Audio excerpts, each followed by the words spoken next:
ஸ்தோத்திரம் ஸ்தோத்திரம் ஸ்தோத்திரம் ஸ்தோத்திரம் ஸ்தோத்திரம் ஸ்தோத்திரம் கிருபை உள்ளவரே உமக்கு ஸ்தோத்திரம் ஸ்தோத்திரம் ஸ்தோத்திரம் ஸ்தோத்திரம் ஸ்தோத்திரம் தயவு செய்பவரே உமக்கு ஸ்தோத்திரம் ஸ்தோத்திரம் ஸ்தோத்திரம் உடைய இரக்கங்களுக்கு முடிவில்லை அப்பா உடைய கிருபைகளுக்காக ஸ்தோத்திரம் ஸ்தோத்திரம் ஸ்தோத்திரம் ஸ்தோத்திரம் we thank you Jesus hallelujah hallelujah hallelujah hallelujah எங்கள் மத்தியில் அசைவாடி கொண்டிருக்கிற ஆவியானவரே உமக்கு ஸ்தோத்திரம் ஸ்தோத்திரம் ஸ்தோத்திரம் ஸ்தோத்திரம் ஸ்தோத்திரம் உமக்கு thank you Jesus thank you Jesus பரிசுத்த ஆவியானவரே உம்முடைய பிரசன்னத்தினாலே எங்களை நிரப்பும் நிரப்பும் நிரப்பும் நிரப்பும் ஹalleluya hallelujah hallelujah hallelujah ஆண்டவருடைய சிந்தனைகளை பரிசுத்த ஆவியானவர் ஆண்டவரே அப்பா உம்முடைய கட்டுப்பாட்டுக்குள்ளாக எங்களை வைத்துக் கொள்ளுங்க சுவாமி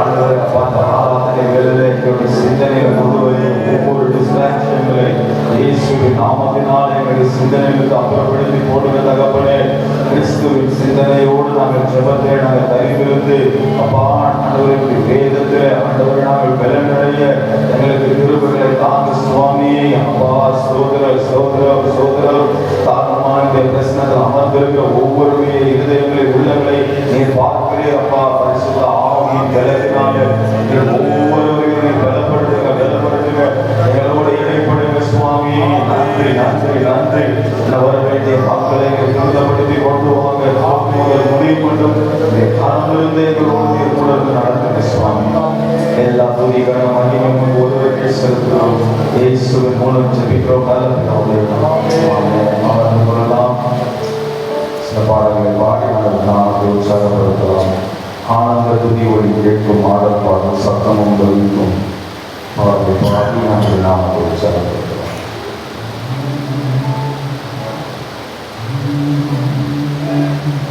ஆனந்த துதி ஒளி கேட்கும் ஆடல் பாடை சத்தமும் தொனிக்கும் ஆனந்த துதி ஒளி கேட்கும் ஆடல் பாடை சத்தமும் தொனிக்கும்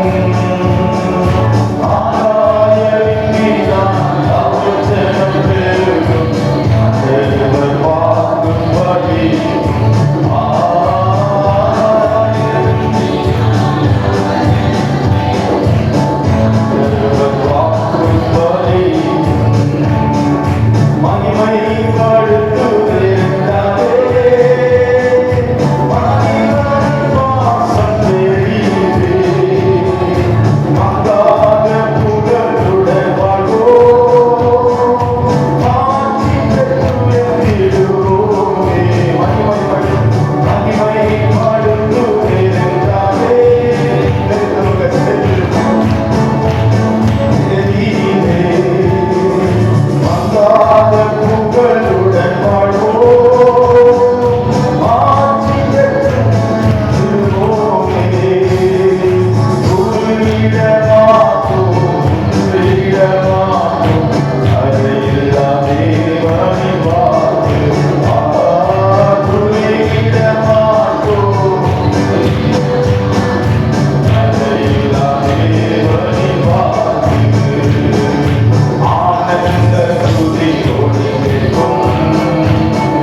Ara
உமக்கே ஆராதனை உமக்கே அல்லேலூயா ஆராதனை உமக்கே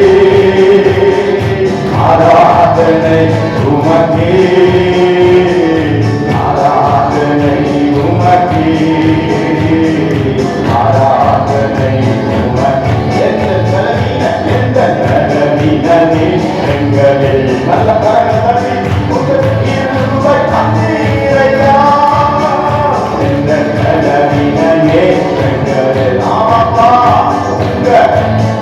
தந்தீரையா இயேசு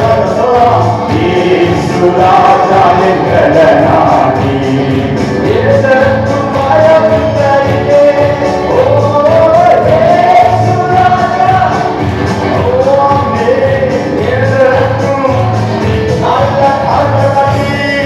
ஆராதனை உமக்கே இயேசுவே ஆராதனை உமக்கே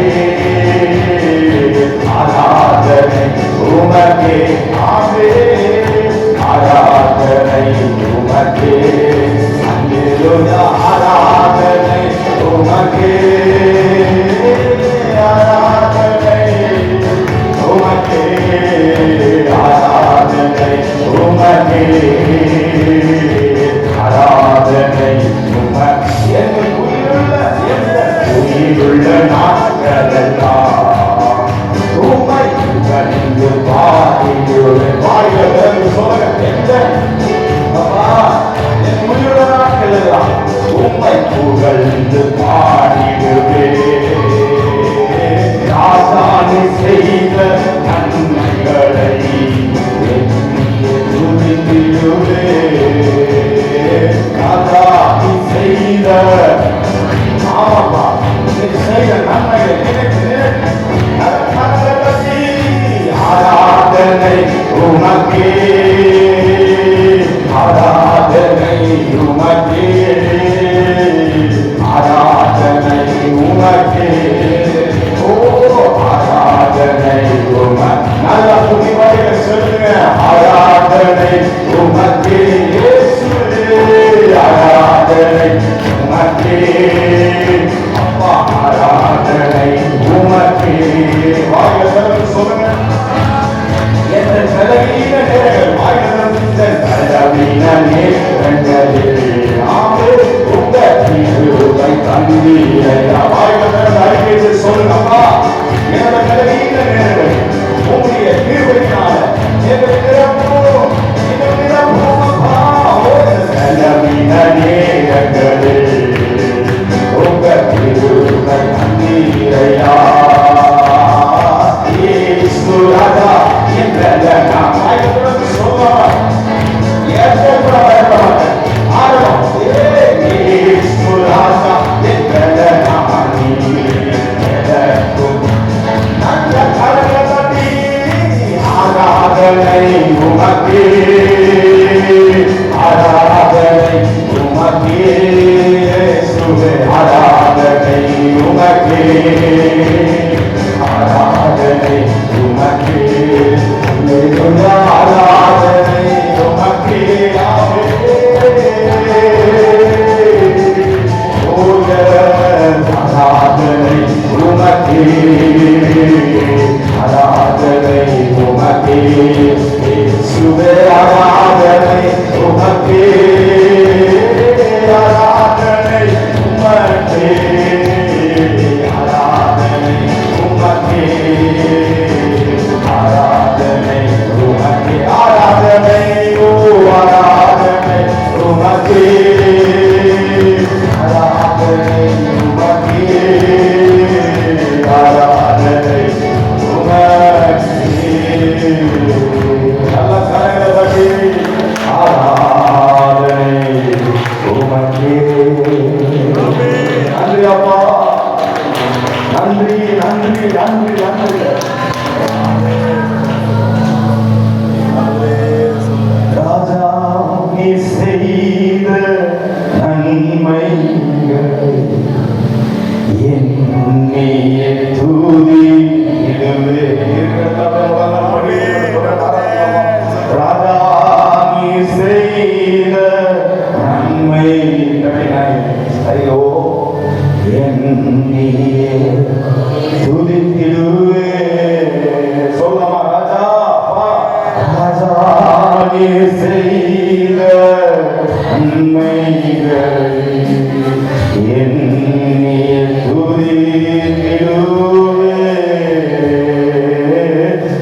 எங்கள் கரங்களை உயர்த்தி உமையென்றும் ஆராதிப்போம். துதிக்கு பாத்திர வாய்கள் திறந்து மகிமை உமக்கே.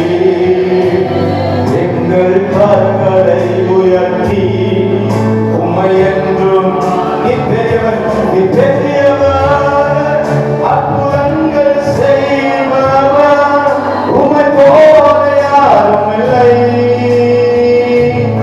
உம்மை போல யாரும் இல்லை. நீ பெரியவர், அற்புதங்கள் செய்பவர்,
முதலாவது அதிகாரத்திலே நாம் கடந்த நாட்களே தியானம் செய்தோம்.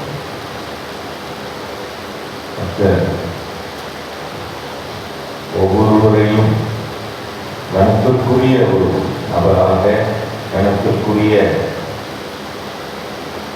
மாத்திரமாக ஆண்டவர் நம்மை உருவாக்குகிறார். அல்லேலூயா. கணத்திற்குரியவர்களாகவும் இல்லை கனவீனத்திற்குரியவர்களாகவும் அதை தக்க வைத்துக் கொள்வது நம்முடைய கரத்தில் தான் இருக்கிறது.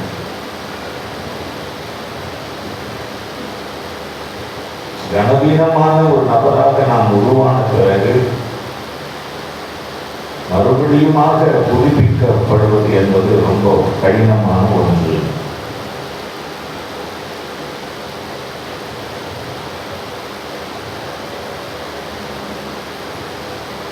கணக்கிற்குரியவர்களாக இருக்க வேண்டும் என்பதுதான் தேவ திட்டம்.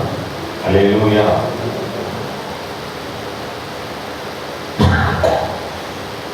நாம் கணக்கிற்குரியவர்களாக இருப்பதுதான் தேவனுடைய சித்தமாக இருக்கிறது. அதனால்தான் அவர் மிகவும் அக்கறை கொண்டவராக நம்மை சரியாக உருவாக்குவதில் ஒரு கவனம் செலுத்துகிறார். உருவாவது எவ்வளவு முக்கியமோ அதே போல நாம் சரியாக உருவாகுவோமா என்பது ரொம்ப முக்கியம் என்பதை நான் கடந்த வாரம் சொன்னேன்.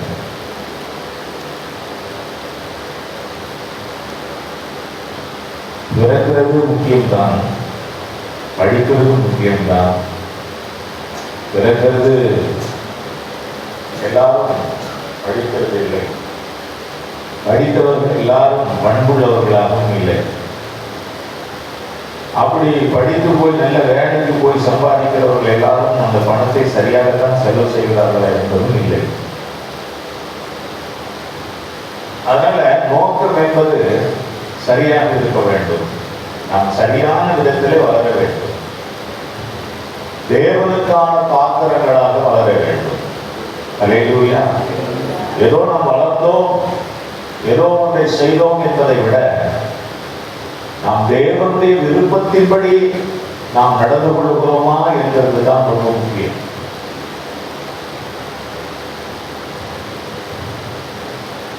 நிறைய வேலைக்காரர்கள், நிறைய கல்லூரி பிள்ளைகள், நிறைய ஊழியர்கள், நிறைய விசுவாசிகள், நிறைய திருச்சபைகள் எல்லாம் இருக்கிறது. வெளிப்படுத்தின புத்தகத்தில் சொல்லப்பட்டிருக்கிற எத்தனை சபைகள்? 7 சபைகளும் சரியானது அல்ல. ஒவ்வொரு சபையிலும் ஒவ்வொரு நிலையிலும் இருக்கிறது. அதை சுட்டி காட்டப்பட்டிருக்கிறது. நாம் இங்க இருக்கிறோம், நம்ம இடத்துல ஒவ்வொருத்தரிடத்திலும் ஒவ்வொரு விதமான வெளிப்பினங்கள்,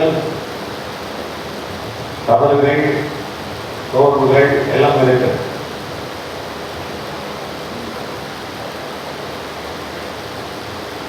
விசுவாசிகளாகி நாம் எல்லாருமே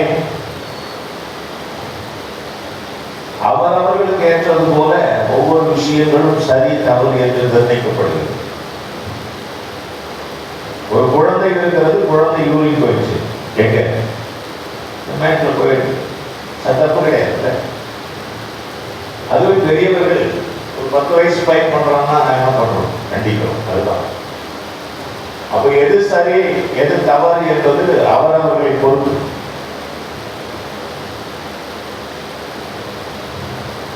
நான் ஒரு பாஸ்டர், நான் தவறு செய்யக்கூடாது. சர்ச்சைக்கு வருகிற பிலீவர் என்ன பண்ணிடலாம்? ஒரு தவறு செய்யக்கூடாது. சபையில் வருகிற ஒரு பிலீவர் தவறு செய்கிறார் என்பதற்காக ஒரு பாஸ்டர் தப்பு பண்ணிட முடியாது.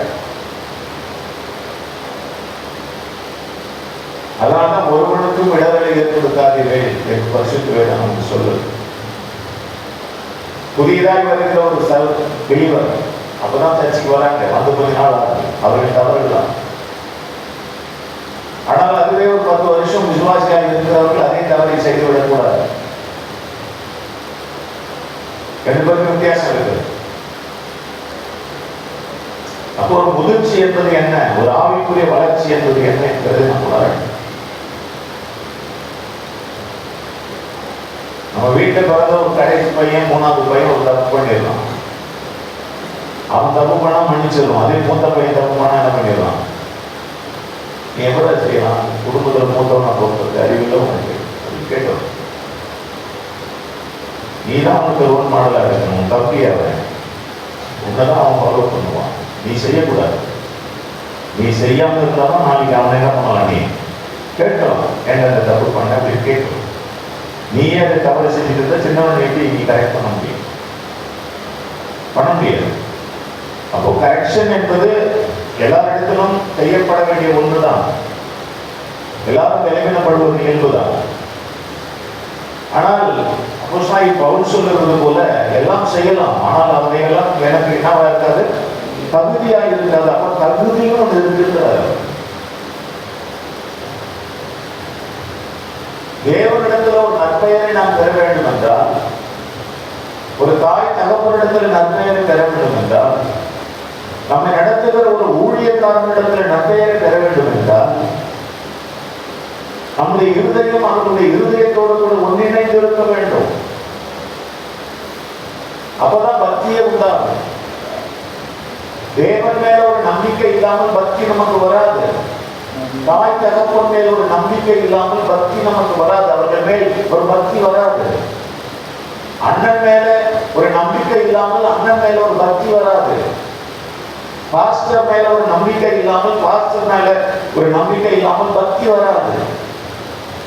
அப்ப நம்பிக்கையை நாம் உடைத்துக் கொள்ளக்கூடாது. அல்லேலூயா. அதனால சரியான ஒரு தேறின, ஒரு உருவான ஒரு பாத்திரங்களாக, ஒரு நபர்களாக, தேவனுக்கு பிரியமானவர்களாக நாம மாற வேண்டும். எனக்கு இதெல்லாம் தெரியும் என்கிறதை விட நான் பாத்திரமானாய் வாழ்கிறேனா என்பதுதான் முக்கியம். அல்லேலூயா, அல்லேலூயா. நிறைய முறை நான் சொல்லியிருக்கிறேன், ஆபிரகாமுக்கு நிறைய வேலைக்காரர்கள் இருந்தார்கள். ஒரு சமயம் ஒரு யுத்தத்துக்கு போக வேண்டியதாக இருந்தது. அந்த யுத்தத்துக்கு எல்லா வேலைக்காரர்களையும் அவர் என்ன பண்ணல, அழைத்து செல்லவில்லை. மாறாக கைப்படிந்த வேலைக்காரர்களை மாத்திரம் அழைத்து சென்றார் என்று வேதத்தில் இருக்கிறது. அல்லேலூயா. யார் அழைத்து சென்றார்? கைப்படிந்த வேலைக்காரர்கள். அப்படின்னா என்ன? சொல்றதை கேட்கிற வேலைக்காரர்கள்.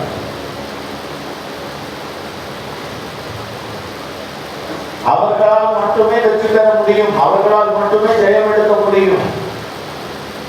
இதை வேதத்தில் ஆங்காங்கே நிறைய இடத்துல நீங்கள் பார்க்க முடியும்.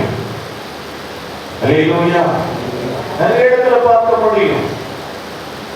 கிதியோனுடைய வாழ்வில் அவருடைய காலத்தில் நடந்த யுத்த காலத்திலும் கூட அந்த காரியத்தை நீங்கள் பார்க்க முடியும்.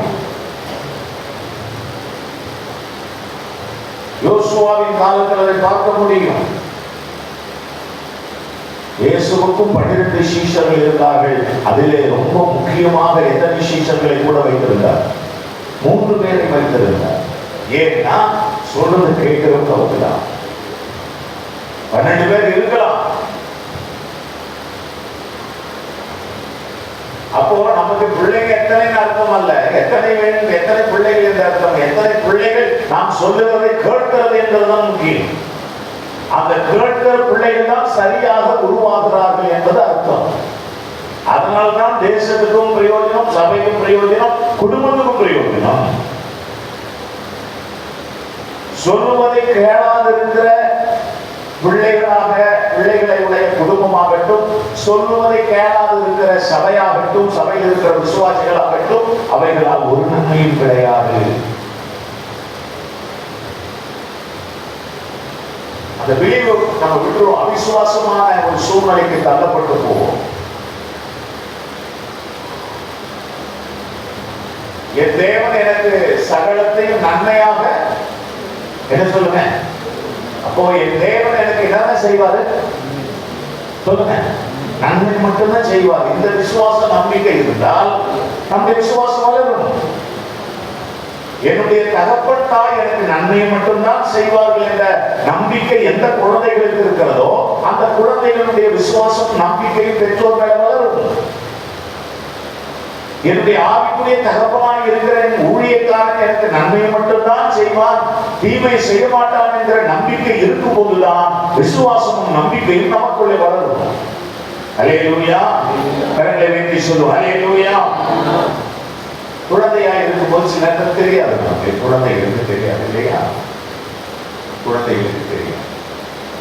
குழந்தைகளுக்கு ஆதாரம் கொடுக்கிறோம், சில நேரத்தில் சாப்பிட மாட்டேங்குது ஆதாரத்தை. பெரியவர்கள் சாப்பிட்டு விடுகிறோம், குழந்தைகளுக்கு அந்த புரிதல் இல்லை. அதுபோல நாம் விடுத்துவிடக்கூடாது. அதுதான் அப்போஸ்தலன் பவுல் நீங்கள் இன்னும் யாராக இருக்கிறீர்கள், குழந்தைகளாக இருக்கிறீர்கள் என்று சொல்றார். அப்போ சரியான ஒரு முதிர்ச்சியான ஒரு வளர்ச்சி நமக்கு வேணும். அதுதான் தேவன் பயன்படுத்துகிற கணத்திற்குரிய பாத்திரங்களாக மாற வேண்டும். பாத்திரங்களாக இருப்பதல்ல, வெறும் பிரசங்கிப்பது மட்டுமல்ல, வெறும் ஜெபிப்பது மட்டுமல்ல, சொல்றோம். அதையும் தாண்டி கணத்திற்குரியவர்களாக நாம் காணப்படுவது அவசியம். அல்லேலூயா. எல்லாருக்கும் பிரச்சனைகள் வரும். பிரச்சனைகள், அதாவது தேவைகள், பண பற்றாக்குறை, வேலையின்மை, இதெல்லாம் உலகத்துல இன்னும் வருகிற காலங்களிலே நிறைய வரும் என்று சொல்றாங்க. ஆனாலும் தேவனை பற்றி கொண்டு எந்த சூழல் வந்தாலும் தேவனை விட்டு விலகி போகாத மனரம்யமான இருதயத்தையும் எந்த சூழ்நிலையிலும் கர்த்தர் கொடுத்திருக்கிறதை வைத்து வாழக்கூடிய மனப்பக்குவத்தை உடையவர்களாக நாம் நம்மை நிறுத்திக் கொள்ள வேண்டும். அல்லேலூயா. ஆக நல்ல பாத்திரங்களாக நாம் வாழ வேண்டும். அதைதான் இந்த வசனங்கள் நமக்கு வலியுறுத்துகிறது. 24வது வசனத்துல அவர் யூதரிலிருந்து மாத்திரமல்ல புறஜாதிகளிடத்திலிருந்தும் நம்மை அழைத்திருக்கிறாரே. அந்தபடி எனக்கு ஜனங்கள் அல்லாதவர்களை என்னுடைய ஜனங்கள் என்றும் சிநேகிக்கப்படாதிருந்தவளை சிநேகிக்கப்பட்டவள் என்றும் சொல்லி அழைப்பேன். நீங்கள் என்னுடைய ஜனங்கள் அல்லவென்று அவர்களுக்கு சொல்லப்பட்ட இடத்திலே அவர்கள் ஜீவனுள்ள தேவனுடைய பிள்ளைகள் எனப்படுவார்கள் என்று ஓசியாவின் தீர்க்க தரிசனத்தில் சொல்லி இருக்கிறது. ஆண்டவருக்கு பிரியமான தன்னுடைய பிள்ளைகளை தெய்வம் எங்கே இருந்தாலும் அழைப்பார். அல்லேலூயா. அவர்களை யூதர்களிடத்திலிருந்து மாத்திரமல்ல பிரஜாதிகளிடத்திலிருந்து கூட ஆண்டவர் தனக்கு தேவையானவரை தெரிந்து கொள்ள அவரால் முடியும். அல்லேலூயா. அதனால இந்த விஷயத்துல நாம் தெளிவாக இருக்க வேண்டும். என்னெல்லாம் ஆண்டவர் ஏதாவது செய்வார், என்ன செய்வார், யாரை செய்வார், ஆனா உருவாவதுதான் ரொம்ப முக்கியம். உருவாகுறது உடனே உருவாக்க முடியாது.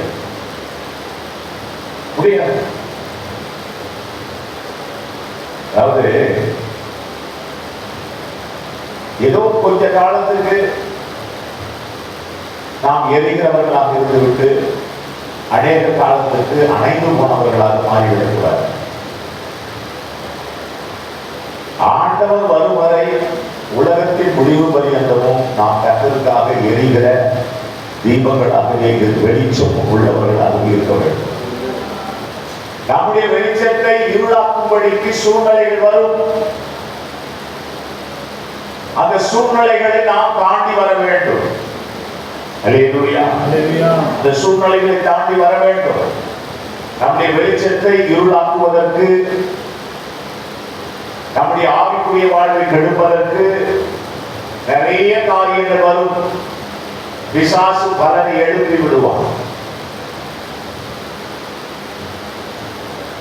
எல்லாரும் உங்கள் விசுவாசத்தை நீங்கள் காத்துக் கொள்ள வேண்டும். விசுவாச வாழ்க்கை என்பது ரொம்ப முக்கியமானது.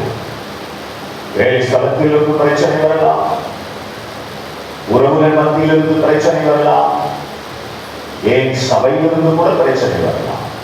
அல்லேலூயா. கரங்களை வீசி சொல்ல அல்லேலூயா. சபையிலிருந்து கூட பிரச்சனை. உங்களுக்கு தெரியாது, 2 குழந்தைங்க இருக்குது, 2 குழந்தைங்களை சண்டை வரும். கை குழந்தைங்க இருக்கு, அந்த குழந்தைங்க கை குழந்தைங்கள இருக்குது, அது குழந்தைங்கள ஒரு பிஸ்கெட் பாக்கெட் வச்சுக்கணும், இது கையில் இருக்காது.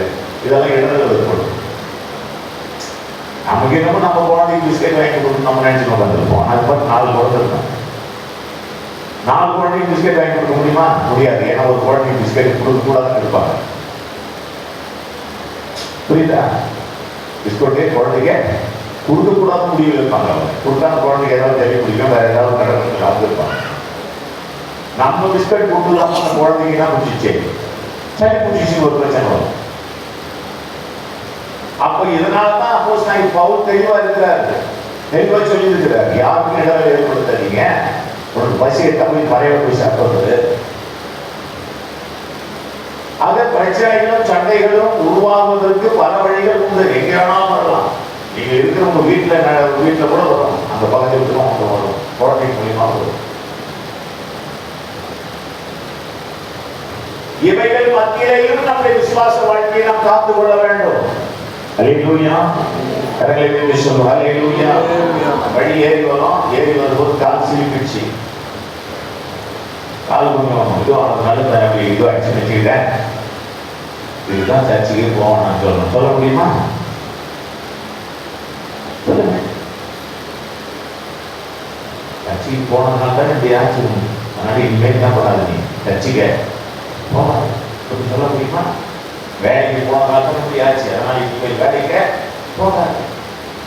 சாப்பிட்டதுனால தான் இப்படி ஆச்சு, இனிமேல் என்ன பண்ணாத, நாங்க கட்சிக்க பத்தியா? அதனால சாப்பிட்டதுனால தான் நாங்க கட்சிங்கன்னா இனிமேல் என்ன பண்ணாத, நீ சாப்பிடாது சொல்லுவியா? எல்லா இடத்துக்கும் போகணும் வரணும், ஆனா ஒழுங்கா இருக்காது, ஜாகிரதையா இருக்கும். சாப்பிடும்போது எதுக்கு அவங்க சொல்லணும், யாருக்கு வாயிலிருந்து உன் வாயிலிருந்து யாரும் எடுத்து போறாங்க. இப்போ அந்த வாயை கரெக்டாக மேலே பார்த்தோம், என்ன நாக்கையும் போட்டு மெழுகுது. அப்போ படியேறி வரும், ஒரு இடத்துக்கு போகிறோம், நிதானத்தோடு கூட போய் சில சூழ்நிலை அதையும் தாண்டி சில ஏதாவது நடக்கும்.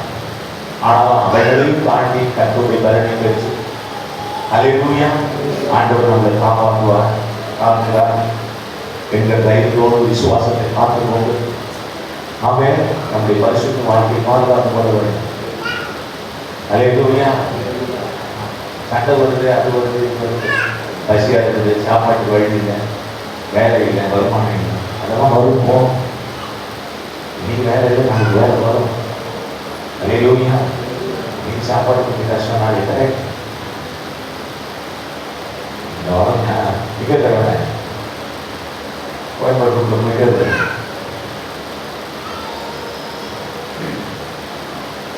25 கிலோ பை அரிசி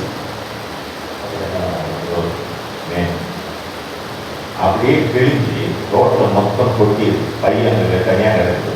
எல்லா வண்டியும் போயிடும். நான் நினைச்சேன் கொஞ்சம் வண்டியை நிறுத்திட்டு நோக்கி அள்ளிக்கு போகலான்னு நினைச்சேன். எத்தனை கிலோ? 25 கிலோ அரிசி. ஆனால் ஒரு புள்ளி விவரம் சொல்லுது, இந்தியாவில் சாப்பாட்டு பஞ்சம் 90% பேர் இருக்குதான் சொல்லி. 3 வேளை சாப்பிடுறீங்க, ஒரே வேளை சாப்பிட்றாங்க. தமிழ்நாட்டை பார்த்துட்டு இருக்காருங்க நீங்கள்லாம். தமிழ்நாடு வெளிநாடு. இந்தியாவுக்கு தமிழ்நாடு என்ன நாடு? வெளிநாடு. போய் பீகார்காரங்க கேட்டு வர, வெளிநாட்டுக்கு வந்து போகிறதா ஃபீல் பண்ணுறான். அவங்க இந்த ரேஷன் அரிசி தங்கம், 1 ரூபாய்க்கு அரிசி வாங்கி 2 ரூபாய்க்கு அரிசி வாங்கி அழகாக சாப்பிட்டு பணத்தை பத்திரமா கொண்டு போயிடலாம். இங்கே என்ன அவ்வளோ அரிசி கொடுக்கிறாரு. ஒரு 50 வருஷத்துக்கு முன்னாடி, 60 வருஷத்துக்கு முன்னாடி கல்லும் மண்ணுமா இருந்த அரிசிகளை கொண்டு வந்து அதை கிளீன் பண்ணி அதில் குட்டி சாப்பிட்ட உலகம் தமிழ்நாடு. ஏன் இதெல்லாம் நடக்குதுன்னா நமக்கு சரியான அந்த புரிதல் இல்லை. இப்படிதான் நம்முடைய விசுவாச வாழ்க்கைக்கு தான் கெட்டு போகும். எப்படி ஆசீர்வாதம் கெட்டு போய் தரித்திரம் உண்டாகுது, அதே போலதான் விசுவாச வாழ்க்கை கெட்டு போய் அவிசுவாசம் உண்டு. விசுவாசத்துக்கு எல்லாம் நடக்குது, அதை சரியாக மெயின்டைன் பண்ண தெரியாது. அல்லேலூயா. சரியாக மெயின்டைன் பண்ண தெரியாது, அது சரியாக நடத்த தெரியாது. விசுவாசத்தை காத்துக் கொள்ள தெரியாது. கர்த்தர் கொடுத்திருக்கிற ஒவ்வொரு ஆசீர்வாதத்தையும் விசுவாச வாழ்க்கையையும் காத்துக் கொள்ள முடியாமல் அதை இழந்து போய் அது இழந்து விட்ட பிறகு நாம் திரும்ப அதை தேடி போவோமே, அப்போது நமக்கு கிட்டாது, கிடைக்காது. உபதேசமாயிடும்.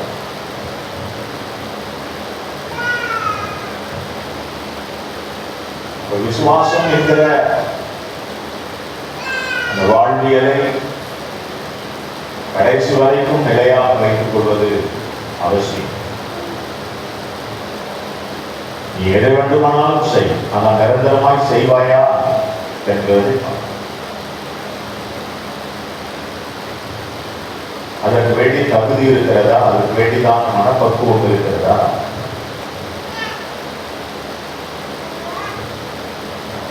பல வருஷங்களுக்கு முன்னாடி சில விஷயங்களை சொல்றதுனால கஷ்டமா இருக்கு. பல வருஷங்களுக்கு முன்னாடி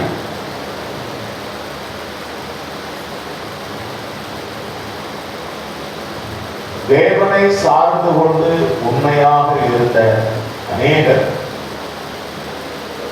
விழுந்து போனார்கள். காரணம், விசுவாச வாழ்க்கையை சரியாக வாழ பழகாததினால். ஏதோ அப்படின்னு சொல்லி ஓடுறது இவங்க, ஓடி ஒண்ணுமே இல்லை அப்படின்னு சொன்னது. கிறிஸ்துவின் மேல் இருக்கிற அன்பு கெட்டு போச்சுன்னா விசுவாச வாழ்க்கை விழுந்து போகும். தாய் தகப்பன் மேல் இருக்கிற அன்பு கெட்டு போச்சுன்னா பிள்ளைகளுடைய அந்த பக்திக்குரிய வாழ்வு, அந்த நல்ல நற்பண்புகள் நிறைந்த அந்த நல்ல நற்குணம் நிறைந்த அந்த வாழ்வு கெட்டு போகும்.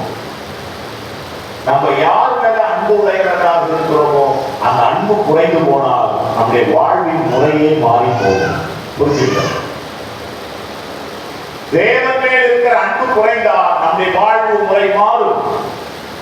தாய் தகப்பன் மேல் இருக்கிற மரியாதை அன்பு குறைந்தால் வாழ்வியல் மாறும்.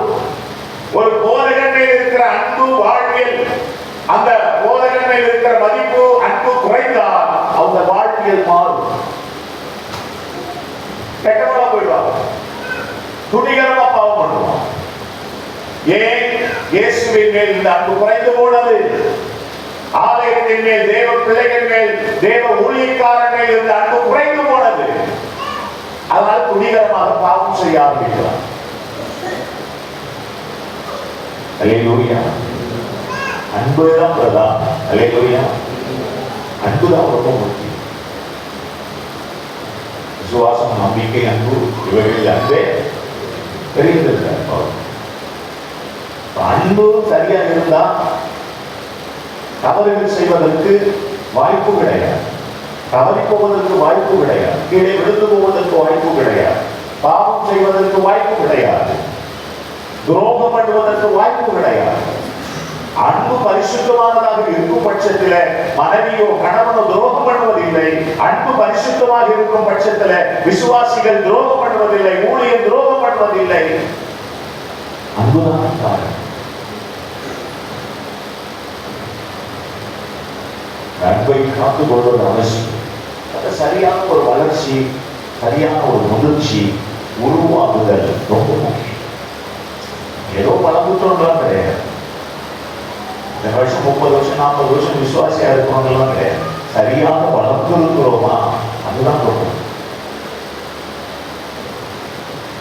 அந்த முதிர்ச்சி தான் சரியான பாத்திரவான்களாக நம்மை மாற்றுகிறது, கணத்திற்குரியவர்களாக மாற்றுகிறது.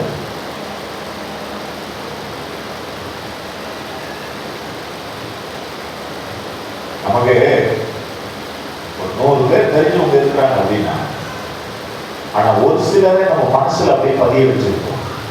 அவர்கள் தான் கணக்கிற்குரியவர்.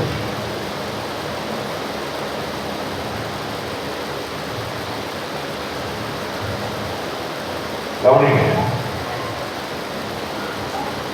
நீங்கள் என்னுடைய ஜனங்கள், அதாவது 27, அல்லாமலும் இஸ்ரவேல் புத்திரருடைய இலக்கம் சமுத்திரத்தின் மணலக்கணையா இருந்தாலும் மீதியா இருப்பவர்கள் மாத்திரம்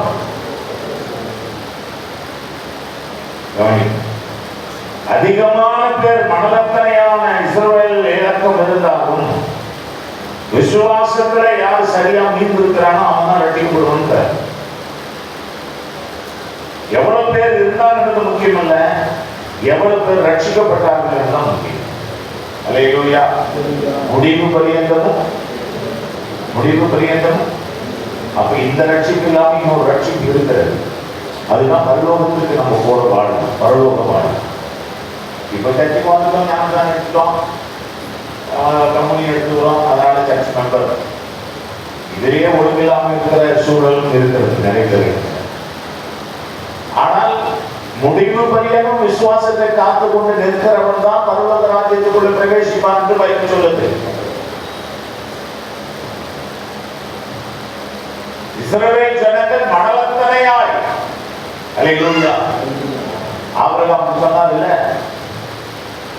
மணலை போல உன் சந்ததிய பெருக்கப்பட்டது. அவ்வளோ ஜனங்கள் இருந்தாலும் விசுவாசத்திலே நிலைத்திருக்கிறவனை ரட்சிக்கப்படுவான். மற்ற பேரெல்லாம் பாதாளத்துக்கு தான் போய் சேருவான் தோசம். அதனால இந்த விசுவாசம் என்பது ரொம்ப கருப்பு நிறைந்த ஒன்று. இதை கலகப்படுத்துறதுக்குனே சூழல்கள் வரும். எந்த சூழல் வந்தாலும் கிறிஸ்துவின் அன்பிலிருந்து என்னை பிரிக்க மாட்டாது என்று அறிந்திருக்கிறோம். தெளிவா இருக்கணும் நீங்க விஷயத்த.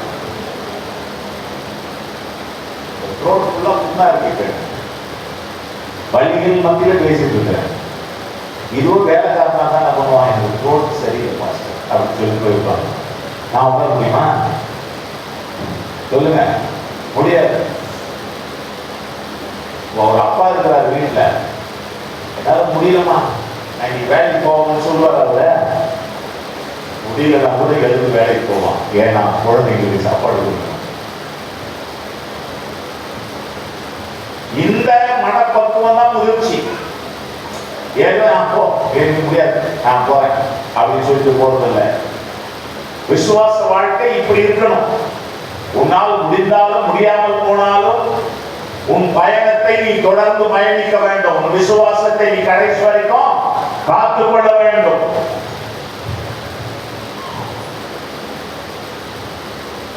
எப்படி இருந்தாலும் சரி.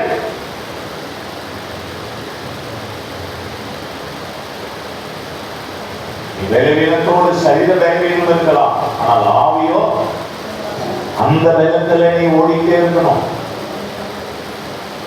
சோர்ந்து உட்கார்ந்து கூடாது. நீ சோர்ந்து உட்கார்ந்து வச்சுக்க, இந்த உலகத்தை க்ளோஸ் பண்ணிடும். என்ன சூழல் வந்தாலும், பிரச்சனை இருக்கு, வேலை இல்லை, இந்த கஷ்டம், சண்டை, அது இது எதுவா இருந்தாலும் சரி, ஒரு விசுவாசத்தை நீ காத்துக் கொள்ள வேண்டும். அல்லேலூயா, ஆமென். சிலர்லாம் ரொம்ப ரொம்ப ரொம்ப பிடிக்கும். ஏன்னா அவங்க சுத்தி பிரச்சனை இருக்கு, வீட்டுக்குள்ள பிரச்சனை இருக்கு, பிள்ளை மூலியமா பிரச்சனை இருக்கு. அவர் பிரச்சனை மத்தியிலையும் தேவனை கேளுகிற தேவ பிள்ளைகள் நம்ம சபையில உண்டு. இவங்கெல்லாம் சாதாரணமா இடம் போட முடியாது. நீ சாதாரணமா இடம் போட்டு சாதாரணமா அவங்களை நீ ரிஜெக்ட் பண்ண முடியாது. இந்த சூழ்நிலையில அதாவது தேவன் அதை பார்க்கிறார். நீ விசுவாசத்தை காத்துக் கொண்டு வாழ்கிறத நான் பார்க்கிறேன். கஷ்டம்தான், எல்லா மூலமாகவும் கஷ்டம்தான். வேலையில கஷ்டம் தான், வருமானத்துல கஷ்டம் தான், வீட்டுல கஷ்டம் தான், சபைக்கு வந்தாலும் கஷ்டம் தான். பாசு ரொம்ப ஸ்ட்ராங்கா சொல்றாரு, கஷ்டம் தான். நாம் சரியான ஒரு நிலையான ஒரு நபராக உருவாவதற்கு கண்டிப்பாய் சத்தியம் அவசியம். அல்லேலூயா. விளையாட்டல்ல, விளையாட்டு.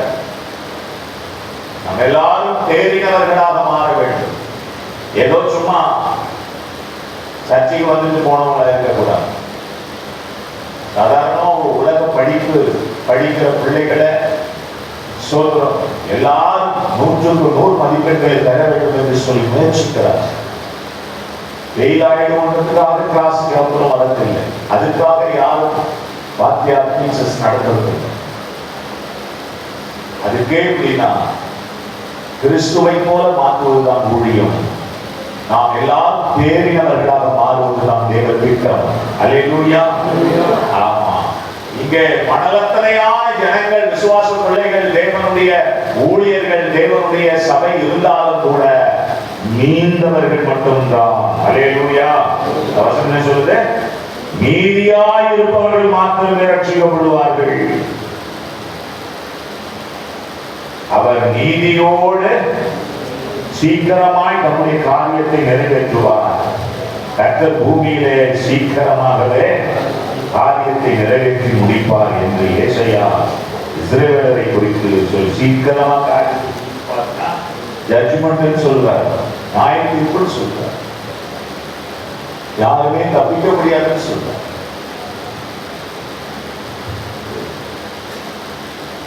தயவு செய்து நம்மை நாமே நிதானித்து பார்ப்பதுதான் ஆவிக்குரிய மேன்மையான ஒரு வாழ்வு. ஓட்ட பந்தயத்தில் ஓடுகிறவர்கள் அநேகர், ஆனால் பந்தய பொருளை பெறுகிறவர்கள் சிலர். அதுதான் விசுவாச வாழ்வு.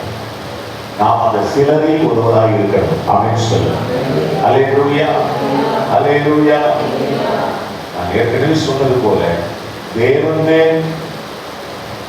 உங்களுடைய அன்பு குறையக்கூடாது. அது குறைஞ்சிச்சு அப்படின்னா, அவரை சந்தேகம் வந்துச்சுன்னா உங்க விசுவாச வாழ்க்கை க்ளோஸ். நீங்க பின்பாகத்தில் போயிருவீங்க. அடுத்தது, தாய் தகப்பன் மேல உங்க அன்பு ஒரு நாள் குறைஞ்சிடக்கூடாது. அது குறைஞ்சதுன்னா தாய் தகப்பன் மேல மட்டும் இல்ல, கணவனுக்கு மனைவி மேல, மனைவிக்கு கணவன் மேல, பிள்ளைகளுக்கு பெற்றோர் மேல அன்பு குறைஞ்சதுன்னா அந்த குடும்பம் அழிஞ்சிச்சு. மூன்றாவது, ஊழியக்காரன் மேல உங்க அன்பு குறைஞ்சிச்சு அப்படின்னா நீங்க அவிசுவாசிய மாறி.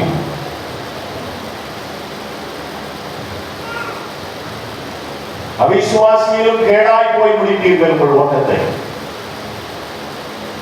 அப்போ அந்த விசுவாச வாழ்வை எப்பொழுதும் நீங்கள் பாதுகாத்துக் கொள்ள வேண்டும் என்றால் அந்த தெய்வீக அன்பிலே நீங்கள் நிலைத்திருக்கணும். அன்பை கெடுத்துக் கொள்வதற்கு நிறைய காரியங்கள் நடக்கும். அதற்கு ஒரு நாளும் நீங்கள் சம்மதிக்காமல், அதற்கு ஒரு நாளும் உங்களை நீங்கள் விட்டு போடாமல், அதை கொண்டு உங்களை நீங்கள் விளைவிடப்படுத்திக் கொள்ளாமல், அதை தாண்டி அந்த அன்பை காத்துக்கொண்டே, விசுவாசத்தை காத்துக் கொள்வதற்கு அன்பு பெரியது. அந்த அன்பை நீ பாதுகாக்காமல் போனால், அந்த அன்பிலே நீ நிலை நிற்காமல் போனால், விசுவாச வாழ்வில் நீ விளைவிடப்பட்டு போவாய் என்பதை உணர்ந்து பயத்தோடு கர்த்தரை பற்றிக் கொள்ள வேண்டும். அல்லேலூயா. அதுதான் தேறின புருஷர்கள். அதுதான் சரியான ஒரு முதிர்ச்சியான ஒரு பாத்திரம், பயன்படுத்தப்படுகிற, மதிக்கப்படுகிற, கணத்திற்குரிய பாத்திரம். கணத்திற்குரிய பாத்திரமாக நாம் விசுவாச வாழ்வை காத்துக் கொண்டு நாம் வாழ வேண்டும். அல்லேலூயா. தொடர்ந்து பாருங்க. எல்லாரும் ஏசாயா முன்னே சொன்னபடி சேனைகளின் கர்த்தர் நமக்குள்ள ஒரு சத்தியத்தை மீதியாக வைக்காதிருந்தார். ஆனால் நாம் சோதனை போராடி, அதாவது தேவன் ஒரு சத்தியத்தை மீதியாக வச்சிருக்காருன்னா ஒரு தப்பித்துக் கொள்வதற்கு ஒரு வழி வச்சிருக்கிறாரு. இல்லைன்னா நம்ம அழிஞ்சு நாசமா போயிருப்போன்ற வசனம். சோதம் குமர அடியாச்சு, அழிஞ்சு ஒன்னு இழப்ப போச்சு. அப்ப அது மாதிரி போயிருப்போம். ஆனா தப்பித்துக் கொள்வதற்கு ஒரு போக்கை தேவன் ஏற்படுத்தி இருக்கிறார். ஆமே. சோ அதனால் மனம் திரும்புவது என்பது ரொம்ப அவசியம் என்பதை இந்த வசனம் நமக்கு உணர்த்துகிறது. 30வது வருஷம் இப்படி இருக்க நாம் என்ன சொல்லுவோம்? நீதியை கேட்காத புறஜாதியார் நீதியை அடைகிறார்கள்.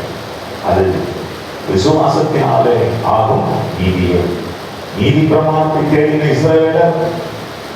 இஸ்ரவேலரோ நீதி பிரமாணத்தை அடையவில்லை. எதற்காக என்றால் அவர்கள் விசுவாசத்தினாலே அதை தேடாமல் நியாய பிரமாணத்தின் கிரியினாலே தேடினபடியா அதை அடையவில்லை.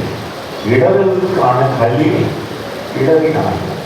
இதோ இடர்களுக்கான கல்லையும் தவறுக்கான நன்மலையையும் சீவனில் வைக்கிறது. அவரிடத்தில் விசுவாசமாக இருக்கும் எவனோ அவன் வைக்கப்படுவதில்லை என்று எழுதியிருக்கிறது. வசனங்கள் என்ன சொல்லுகிறது? நியாயப்பிரமாணத்தின்படி நாம் வென்றுவிடலாம் என்று நினைக்கிறார்கள். நியாயப்பிரமாணத்தின்படி வென்றுவிட முடியாது. அல்லேலூயா, ஆமென். உதாரணத்துக்கு நியாயப்பிரமாணத்தில் சொல்லப்பட்டிருக்கிற நிறைய விஷயம். நீ ஒரு தவறு செஞ்சிட்டீங்கன்னா, ஒரு பாவம் பண்ணிட்டீங்கன்னா, அந்த பாவத்துக்கு நிவர்த்தியாக ஏதாவது ஒரு பொருளை நீ கொண்டு வந்து காணிக்கையாக செலுத்தினா நிவர்த்தி ஆயிடும். நியாயப்பிரமாணத்தில் சரியா? ஒரு மிருகத்தை பலி செலுத்தினா அது உனக்கு மன்னிக்கப்பட்டு விடும் என்று நியாயப்பிரமாணம் சொல்லுது. ஆனா நீதி பிரமாணம் அது அல்ல என்று பேசு. அல்லேலூயா. இதுல ஒரு விசுவாச வாழ்வை விளைவாக மாற வேண்டும். விசுவாசம் தான் ரொம்ப முக்கியம். விசுவாசம் வேண்டும் என்றால் அன்பு முக்கியம். கிறிஸ்துவின் மேல் அன்பு உள்ளவனாக நீ அவர் மேல விசுவாசத்தோடு கூட வாழ்வாய் என்றால் நிச்சயமாக இந்த ரட்சிப்பை முழுமையாக நீ பெற முடியும் என்று வசனம் முடியும். கிரியையினாலே அதாவது நியாயப்பிரமாணத்தினாலே நீ எல்லாத்தையும் சாதித்து விடலாம் என்று ஒரு நாளும் நினைக்காதே. நியாயப்பிரமாணத்தினால் உதாரணத்துக்கு சொல்றேன். நியாயப்பிரமாணம் என்ன சொல்கிறது? கொடுங்கள் அப்பொழுது உங்களுக்கு கொடுக்கப்படும். தசமபாகம் கொடுக்கும்போது இன்னும் அதிகமா சொல்றாங்க. அப்போ தசமபாகம் கொடுக்கும்போது நமக்கு ஆசீர்வாதங்கள் வருது. இது ஒரு பக்கம். ஆனா இதுவே முழுமை அல்லடா. இது இந்த உலகத்துக்குரிய பொருளாதாரத்தை வேண்டாம் இருக்கும். ஆனால் ஆவிக்குரிய வாழ்வை இது உண்டு பண்ணாத உலகத்துக்குரிய பொருளாதாரம் நமக்கு வேணும், நிச்சயம் வேணும். அல்லேலூயா. அதுக்குதான் நம்ம நம்ம கடைபிடிக்கிறோம். ஆனா இதுவே நம்மை பரலோகத்துக்கு கொண்டு போகாது. பரலோக வாழ்க்கை வேண்டிய அந்த உண்மையான அன்பையும் அந்த உண்மையான விசுவாச வாழ்வையும் நாம் வாழ வேண்டும் தான். புரியுதா? அப்போ தேவன் பொருளாதாரத்தினால் நம்மை நிறைவாக்கும்படிக்கு பொருளாதாரத்தை நாம் தேவனுக்காக செய்யும் போது அதையும் தேவன் நமக்கு பல மடங்காய் திருப்பி கொடுக்கிறது என்பது நியாயப்பிரமாணத்தில் சொல்லப்பட்டிருக்கிற விஷயங்கள். அது எல்லாருக்குமானது. எந்த ஜாதியானாலும் எந்த மதமானாலும் செய்தால் தான தர்மம் பண்ணும்போது அவர்களுக்கு கொடுக்கப்படுகிறது. ஆனா பரலோக வாழ்வு என்பது இல்லை. தேவனை நேசிப்பது என்பது வேற, தேவன் மேல அன்புள்ளவர்களாய் இருப்பது என்பது வேற, தேவன் மேல விசுவாசம் உள்ளவர்களாய் இருப்பது என்பது வேற. அந்த விசுவாச வாழ்வை உடையவர்கள் தான் விண்ணுலகத்திற்கு பரலோகத்துக்கு செல்ல முடியும் என்பதுதான் வசனம். அதை தான் நாம் பிராக்டிஸ் பண்ணணும். இதையும் செய்ய வேண்டும், அவைகளையும் செய்ய வேண்டும். இந்த பூமிக்குரிய நல்ல வீடு, வாசல், வாகனம் அதெல்லாம் நமக்கு வேண்டும். இது இந்த உலகத்துக்குரியது. இதை விட மேலானது பரலோகத்துக்குரிய மேலான வாழ்வையும் நாம் தேட வேண்டும். இதுதான் போதும் சொல்லிட்டு அதை விட்டுறக்கூடாது. வசதி வாய்ப்புகள், கொஞ்சம் பணம் வரும்போதெல்லாம் விசுவாச வாழ்க்கையை மறந்துவிடக்கூடாது. அன்பு கெட்டு போயிடும். அன்பு கெட்டு போச்சு, விசுவாசம் போயிடும். நல்லா புரிஞ்சுங்க.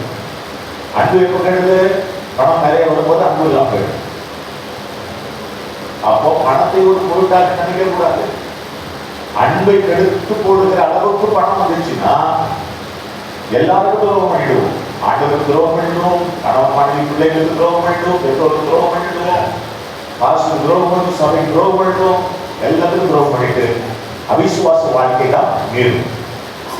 அப்போ அந்த அன்பிலே நிலைத்திருக்கக்கூடிய அந்த மனசு எப்பவுமே இருக்கும். அப்பதான் விசுவாச வாழ்க்கை இருக்கும். நிறைய பேர் அவிசுவாசியா போறதுக்கு காரணம்னா அன்பை அவர்களுடைய அந்த அன்பு என்கிற அந்த கோட்டையை, அந்த கட்டமைப்பை அவர்கள் உடைத்து விட்டார்கள்.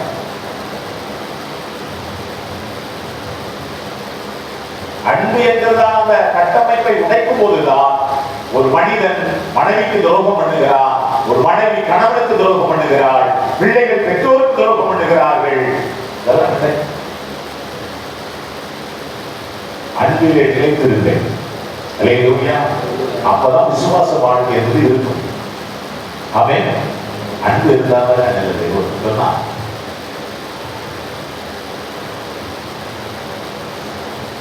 விவாகரத்துக்கு போனவன் கூடி வாழ நினைச்சான்.